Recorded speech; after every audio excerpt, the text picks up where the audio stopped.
December in Birmingham, Alabama. Festive lights, carols, and a deadly package at Judge Robert Vance's home. Helen Vance watched as her husband opened a simple brown box. A sudden blast shattered the holiday calm. Judge Vance was killed instantly, a victim of a mail bomb. The attack sent shockwaves through the nation. A federal judge murdered at home. Justice itself under attack. Law enforcement swarmed the scene, searching for answers in the wreckage. The news spread. A judge killed by a bomb delivered by mail.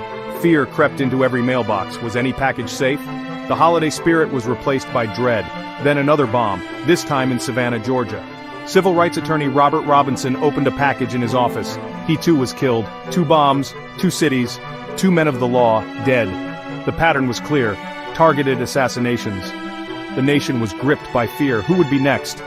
The mundane had become menacing. The mail, a weapon. The campaign of terror had only just begun. The questions loomed. Who was behind this and why? The answers would shake the country. The holiday horror was only beginning. The investigation, codenamed Van Pack, became a massive multi-agency effort. The FBI, ATF, and postal inspectors joined forces. 2 more bombs were intercepted. One at an Atlanta courthouse, another at the NAACP office in Jacksonville. The bomber was prolific, brazen, and unpredictable. Fear spread nationwide. Every courthouse and law office was on edge. Mailrooms became battlegrounds. Postal workers handled packages with dread. The public watched in horror as the story dominated headlines. Investigators raced to find a connection between the victims. Why Judge Vance? Why Robert Robinson? They combed through thousands of case files, searching for a common thread. The bomber left no fingerprints, no DNA, just the bombs.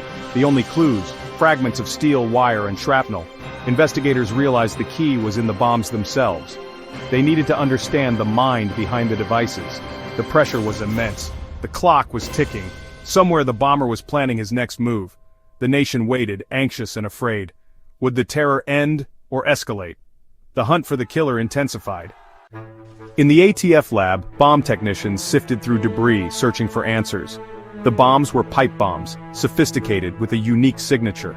Screws with filed-down heads, specific steel pipes and smokeless powder. Traces of paint and a particular tape added to the profile. The bomber was meticulous, skilled, and had access to a workshop. Then a breakthrough letter sent to a TV station and Judge Vance's widow. The letters, typewritten, railed against the courts and claimed to be from a group called Americans for a Competent Federal Judiciary. Forensic examiners noticed unique flaws in the typewriters A and M. Investigators cross-referenced threats and appeals in the 11th Circuit Court. The net tightened around those with grudges and bomb-making skills. One name surfaced, Walter Leroy Moody. Moody had a history of violence and a vendetta against the courts. The bomb design and typewriter evidence pointed to him. The investigation now had a suspect. The pieces were falling into place. The manhunt zeroed in. Would justice catch up to the bomber? The answer was near. Walter Leroy Moody, a man consumed by resentment. Years earlier he'd been convicted for a pipe bomb that injured his ex-wife. He blamed the courts, especially the 11th Circuit, for ruining his life. Judge Vance had denied his final appeal. Robinson had represented the city in a case against him. The bombs were Moody's twisted revenge. A search of his home revealed a workshop, bomb components, and the flawed typewriter. The evidence was circumstantial but overwhelming.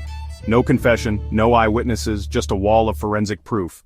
The prosecution connected the Dots bomb fragments, typewriter, and Moody's long-standing grudge. The jury found him guilty on all counts. Moody received multiple life sentences and the death penalty. He was executed in 2018, unrepentant. The case changed security for judges nationwide. The holiday terror of 1989 ended, but its lessons endure. Justice had prevailed, but at a steep cost. The nation would never look at the mail the same way again. The legacy of vigilance remains.